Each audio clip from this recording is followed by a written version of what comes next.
how's it going? My name's Elena and welcome to my channel. I love to travel and I obviously can't exactly travel abroad at the moment, so I've created a little series on my channel called Beyond Your Block to travel the world throughout New York City. Made up of its famed 5 boroughs, New York City is extraordinarily diverse by nearly every measure. It has the largest foreign population of any metropolis, it's home to more than 800 languages, and it has no ethnic majority.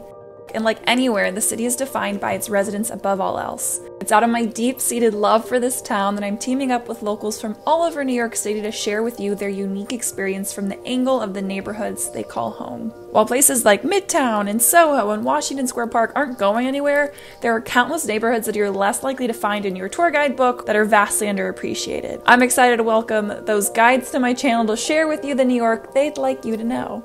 I was born in Paris, and as a small child I was constantly traveling to different countries and being exposed to various cultures and people. My mom is Iranian American whose family had to flee when she was a child because of the Iranian Revolution. They immigrated to the US with several suitcases and worked incredibly hard to build a life from scratch. While I've been very privileged to be white passing and to hold an American passport, I feel that my mixed heritage has shaped the way I see the world. I know from personal experience that there's so much richness to experience when exposed to cultures different than your own, so I am so excited to be able to bring a little bit of that to you all. So as I was researching and planning where I wanted to do this next episode, I thought back when I ate at this restaurant on the edge of Central Park called Teranga, and when I was there I met one of the co-founders, Folashade, and we got to talking and I learned more about her story, about the mission of the restaurant, and then we stayed in touch over social media, and I was like, hey, I'm doing this series, and I'd love to pass the mic off to you to share more about your neighborhood and what you love about it and what more people should know. So we're going to be heading to East Harlem to meet her at Teranga. But before we do that, I want to tell you a little bit of history on this area.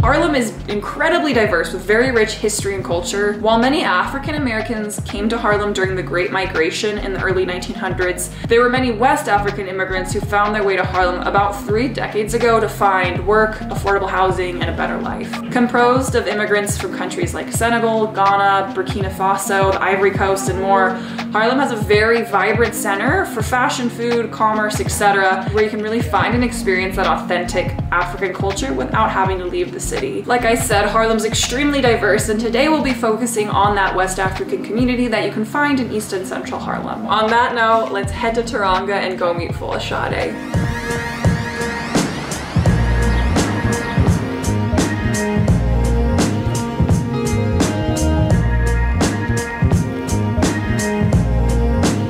We are here at Teranga in East Harlem. We are a West African fast casual. So there are 2 ways to ordering at Teranga. Yeah. It all depends if you're going vegan or you're going with meat. Okay. The one thing that's special about Teranga is that we have vegan options because a lot of West African and African food in general is always cooked with meat. I'm feeling a little bit more on the vegan side today, so I always recommend the jollof rice. Jollof rice is a West African staple you can find throughout most countries in West Africa. So we have a few in-house juices that we make. We have a moringa limeade, a hibiscus juice, and then we have bouillie, which I don't even know how to explain it. You have to taste it for yourself, but it comes from the baobab tree. Okay. Have you seen a baobab tree before? I don't think so. They're the most like luxurious trees ever. I'm gonna try to be one. Okay. They're like, so it's hard to explain what the taste is, but it's very delicious. What would you like? I feel like I gotta try this. The bouillie? Yeah. Awesome. I gotta give it a go. Awesome, awesome. I'm so curious now. Cool, we'll do that. Amazing. Hello, we got our meals and we started digging in a little bit because I couldn't resist. But we wanted to chat a little bit more about what we're eating, talk about Teranga. Well, you are eating our yassa yassa bowl. Yes. With yassa is the caramelized onions. You're also eating the ndombe stew, and then you got kelewele, which is spicy roasted plantains, and that is from Ghana. The yassa sauce is from Senegal, and then you also have the condiment right here called rof. And in Senegal, they use that to stuff chicken and fish with, but we really like it as a condiment to add extra flavor to your bowl. What I'm eating is the black eyed pea salad. I'm also having the kelewele, and then I'm having Casamance salad. Casamance is a region in Senegal, which it's a place where like it's very full of fruits and vegetable and lush green. So our salad represents that. And we also have a grain mixed in there called fonio. And fonio is like an ancient grain that has so many amazing properties, not only for the farmer, but for the climate as well, because it's a drought-resistant crop.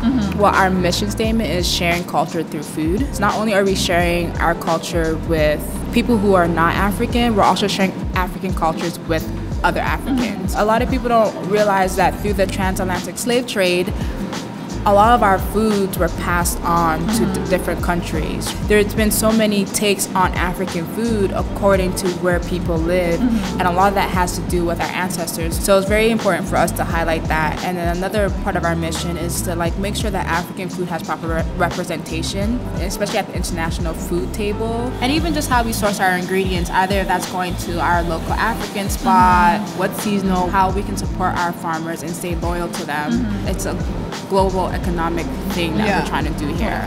All right, Well, let's eat. Yeah. I'm staring at my food. I know, I'm hungry. Oh, how do you like the buoy? It's so good. Yeah. Okay. How do you explain what this is? Okay, so first time trying this, kind of like almost like a dessert shake. And it's thick as like a smoothie or a milkshake, but like almost. It's a little, it's in between, yeah. It's made with coconut milk, so it's dairy-free, and the baobab fruit is super high in potassium. Big fan. Great if you have a sweet tooth like myself. Pleasantly surprised.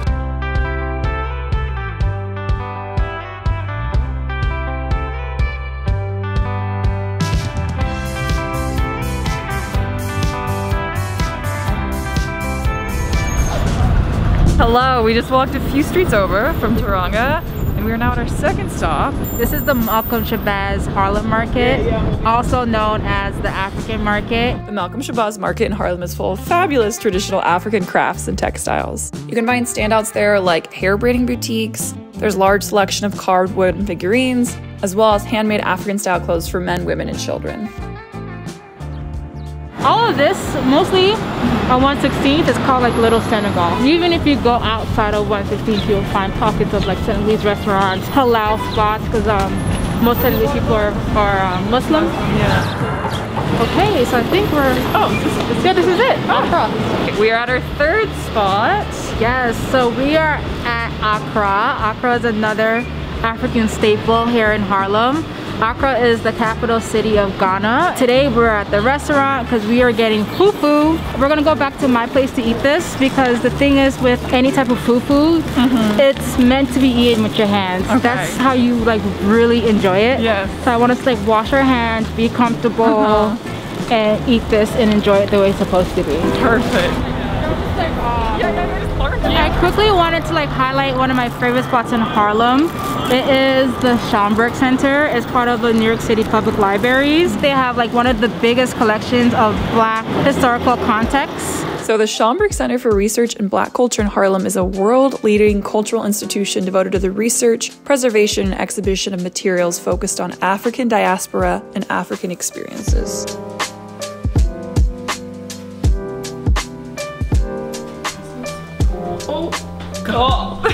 All right, so we have this type of fufu called eba.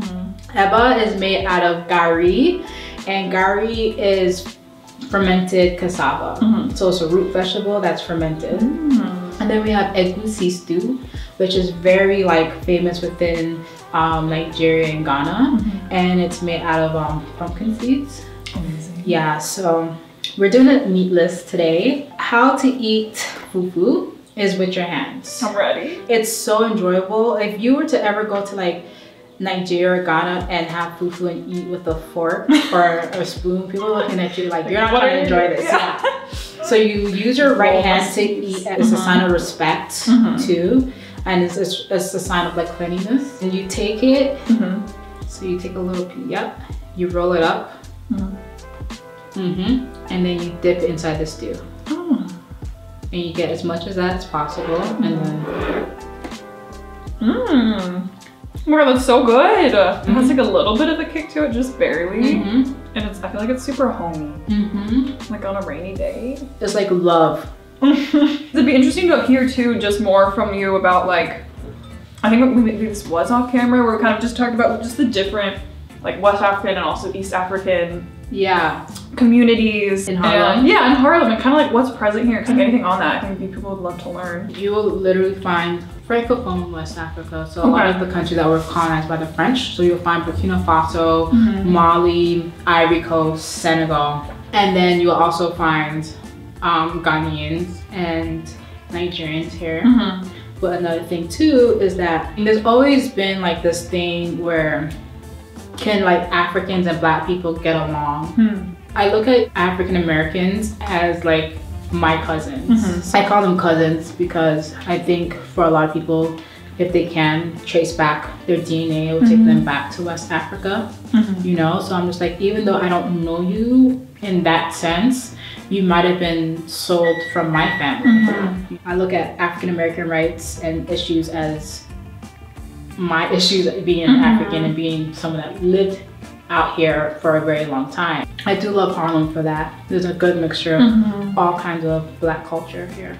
Is there like a community feeling amongst people? Or it sounds kind of like you were saying, I also want to introduce with Taringa other people to like other African cuisines than just their own. I think one thing about Africans, we are very tribal people, so we stick to what we know. I think that's what makes Taronga very special for Africans, because it allows us to step outside of our comfort zone in one bowl. Like in one bowl, you'll literally be in Liberia, Ghana, Senegal, and Nigeria, you know? Travel the world. Yeah, exactly. I'd love to hear too a little bit more about the things that you're passionate about, like how you got to New York City. I mean, my story is full of like diversity. I was born in Nigeria. I lived in Canada. Then me and my family moved to Staten Island. My first real job out of college was Starbucks. And then the restaurant happened. We were looking for locations and everything, and the location in Africa Center happened.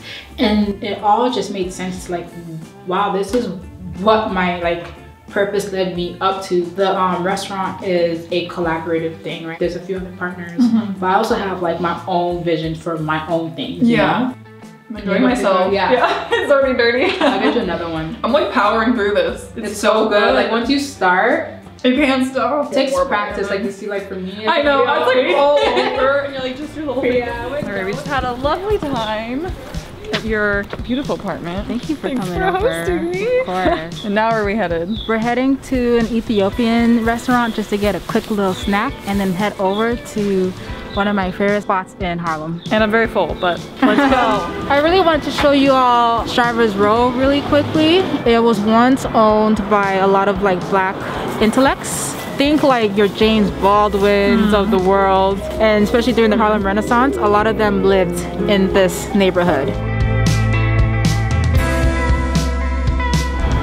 Cute! And my little hat. Yeah. So for the last spot, we're heading to have a little picnic in the newly named James Baldwin Lawn. Thanks to a citywide initiative to honor the Black experience, the James Baldwin Lawn honors the American novelist, playwright, essayist, poet, and activist. All right, we're at our final stop. We've eaten a lot of food. We're eating sambosas, which, you know, sounds like samosas. This is from my favorite Ethiopian restaurant. While we're eating our sambusas. Sambosas. I just have like one or two final questions.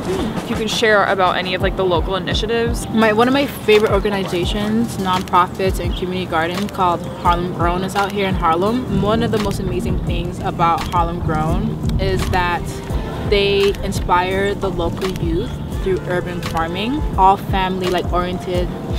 And it was just a very beautiful place, and for me it was like one of my first. And then we did speak about the Schomburg. Definitely check out some of the talks and initiatives there. I feel like when I walk down Harlem, I feel a lot of like that rich history of Black intelligence, Black excellence, and I want people to like uphold and uplift that, you know.